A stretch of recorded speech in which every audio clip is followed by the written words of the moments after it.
आज के इस वीडियो लेक्चर में हम जिस टॉपिक पर बात करने वाले हैं, इनोवेशन इन एंटरप्रेन्योरशिप की उद्यमशीलता में नवाचार। तो इस टॉपिक में हम कौन कौन से पॉइंट्स कवर करने वाले हैं। तो सबसे पहले हम जानेंगे व्हाट इज इनोवेशन की नवाचार क्या है। उसके बाद हम बात करेंगे व्हाट इज एंटरप्रेन्योरशिप उद्यमशीलता क्या है। फिर लास्ट में हम देखेंगे टाइप्स ऑफ इनोवेशन नवाचार के प्रकार। तो आज के इस वीडियो लेक्चर में हम इन जो 3 पॉइंट्स हैं इस पर हम बात करने वाले हैं। तो आप सब वीडियो को आखिरी तक देखिए और वीडियो कैसा लगा अपना फीडबैक देकर जरूर बताइए। तो हम वीडियो को स्टार्ट करते हैं। सबसे पहले अगर हम इनोवेशन की बात करें तो innovation is doing new things कि नवाचार नई चीजें करना है, नई चीजें बनाना है। Okay, the practice of developing and introducing new things कि नई चीजों को विकसित करने और पेश करने का जो अभ्यास है उसको क्या कहते हैं, इनोवेशन। और इसके अलावा इसमें दो चीज और आती हैं, the introduction of new goods और सर्विसेज। देखो फर्स्ट क्या है, introduction of new goods and services, and second है इम्प्रूवमेंट इन ऑफरिंग गुड्स और सर्विसेज। जैसे एग्जांपल के तौर पे हम अगर इसको देखें, ठीक है, कि फैन, ठीक है, पंखा जो फैन है जब ये बना एक नई चीज आई, ठीक है, तो ये क्या था, एक इनोवेशन था। लेकिन आगे चलकर आप देखेंगे आज के टाइम में जैसे फैन आ रहे हैं, ठीक है, तो उसमें क्या है कि डस्ट प्रूफ फैन आ रहे हैं और फैन में ही लाइट आपको देखने को मिल रही है।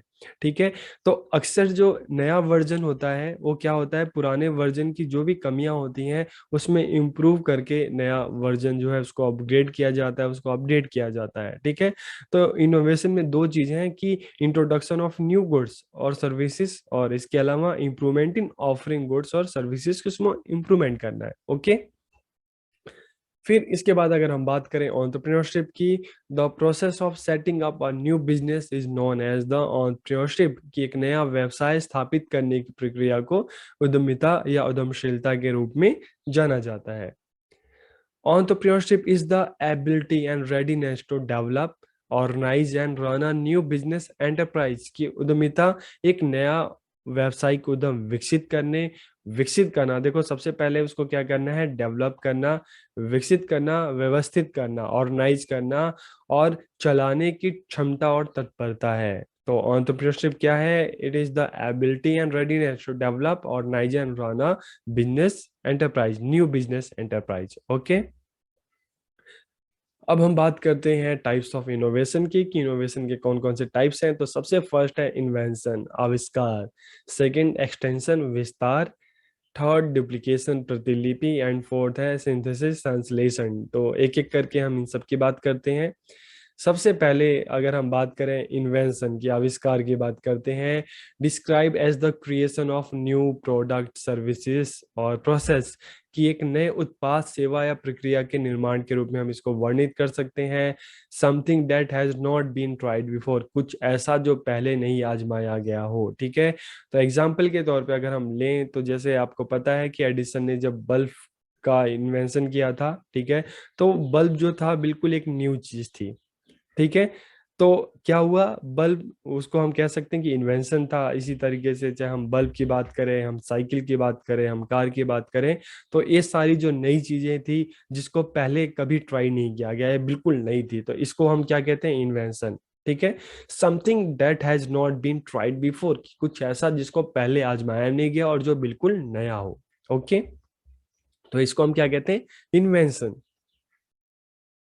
फिर एक्सटेंशन की बात करते हैं। तो इन्वेंशन तो आपको पता चल गया, और एक्सटेंशन, विस्तार, कि कोई किसी एंटरप्रेन्योर ने कोई अपना नया प्रोडक्ट ऑलरेडी लॉन्च कर चुका है, अब वो अपने काम को, ठीक है, अपने एंटरप्राइज को अब वो बढ़ाना चाहता है, तो किस तरह से उसको एक्सटेंड करता है, तो ये भी देखते हैं। अब देखिए, डेटोल, जिस एंटरप्रेन्योर ने डेटोल लेके आया, तो धीरे धीरे जैसे जैसे डेटोल प्रोडक्ट फेमस होने लगा तो उसने इसके और भी आप कह सकते हो प्रोडक्ट लॉन्च करने स्टार्ट कर दिए। डेटोल स्टॉप था, फिर Dettol sanitiser, Dettol shaving cream, Dettol liquid hand wash. ठीक है, तो इस तरह से डेटोल के बहुत सारे प्रोडक्ट मार्केट में हमें देखने को मिलते हैं, तो इसको क्या कहते हैं, एक्सटेंशन। ठीक है, इसी तरीके से कोलगेट, ठीक है, तो कोलगेट का ब्रश आ गया, माउथ फ्रेशनर आ गया, तो अलग अलग तरह के पेस्ट आने लगे, तो इसको हम क्या कहते हैं, extension.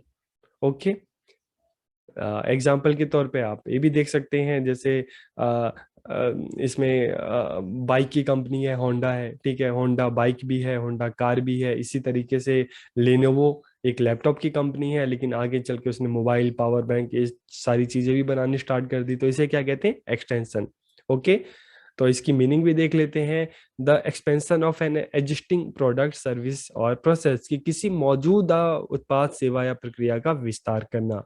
This would mean that the entrepreneur takes an existing idea and applies it differently। कि इसका मतलब यह होगा कि एक उद्यमी एक मौजूदा विचार लेता है और इसे अलग तरीके से लागू करता है। जैसे मैंने आपको स्टार्टिंग में एग्जांपल दिया कि उसका कोई एक प्रोडक्ट है, धीरे धीरे उसका काम अच्छा चलने लगा, तो उससे रिलेटेड और भी प्रोडक्ट उसने बनाने स्टार्ट कर दिए। तो इसको कहेंगे एक्सटेंशन। ओके, फिर हम बात करते हैं डुप्लीकेशन, प्रतिलिपि।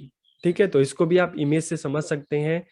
आप देखिए कई बार क्या होता है कि मार्केट में जो ऑलरेडी फेमस प्रोडक्ट होते हैं, जैसे कोलगेट है, तो इसके कुछ डुप्लीकेट प्रोडक्ट भी निकाल दिए जाते हैं, जैसे कूलगेट है, ठीक है, नोकिया फोन है तो नोकाई। तो इस तरह से नेम चेंज करके, और इसके अलावा जो फर्स्ट कॉपी प्रोडक्ट होते हैं, एक तरह ए हो गया डुप्लीकेशन का। दूसरा एग्जांपल हो गया जैसे मैकडी है, डोमिनोज है, ठीक है, स्टारबक्स कॉफी है, बर्गर किंग है, मैकडी है, सबवे है, ठीक है। तो ये सारी क्या है, आपने देखा होगा कि ये इस तरह की जो ये फ्रेंचाइजीज भी देता है, तो बहुत जिन लोगों को इसको मतलब मैकडी अगर आपको ओपन करना है, तो आप क्या करोगे? उसकी फ्रेंचाइजी लोगे, ठीक है, आप एक पेमेंट करोगे, फ्रेंचाइजी लोगे। तो ये भी क्या हो गया? डुप्लीकेशन हो गया। इसके अलावा मान लो आप कोई स्कूल खोलना चाहते हो, ठीक है, तो आप जैसे डीपीएस स्कूल है, तो इस तरह की स्कूल की भी आप फ्रेंचाइजी ले सकते हो एजुकेशन में। तो ये क्या हो गया? डुप्लीकेशन हो गया, ठीक है, जिसमें आप कोई नया प्रोडक्ट लॉन्च नहीं कर रहे, जो प्रोडक्ट ऑलरेडी है आप उसको क्या कर रहे हो? उसकी फ्रेंचाइजी ले रहे हो। तो एक क्या हो गया? डुप्लीकेशन हो गया, या आप उसके नाम में थोड़ा चेंज करके आप उस प्रोडक्ट को मार्केट में ला रहे हो। ओके, तो इसको भी देख लेते हैं। रेप्लिकेटिंग एन एग्जिस्टिंग प्रोडक्ट और service and then adding the entrepreneurs on creative touch in order to improve it, कि किसी मौजूदा उत्पाद या सेवा की नकल करना, फिर उद्यमियों को अपना रचनात्मक स्पर्श जोड़ना ताकि इसमें सुधार किया जा सके। तो इसको क्या कहेंगे हम? डुप्लीकेशन, जो आप एग्जाम्पल से समझ गए होंगे, ठीक है।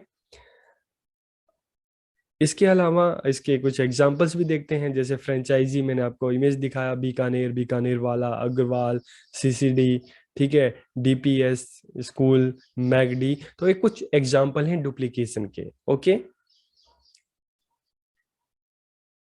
फिर हम सिंथेसिस लेते हैं, संश्लेषण लेते हैं। तो ये क्या हुआ?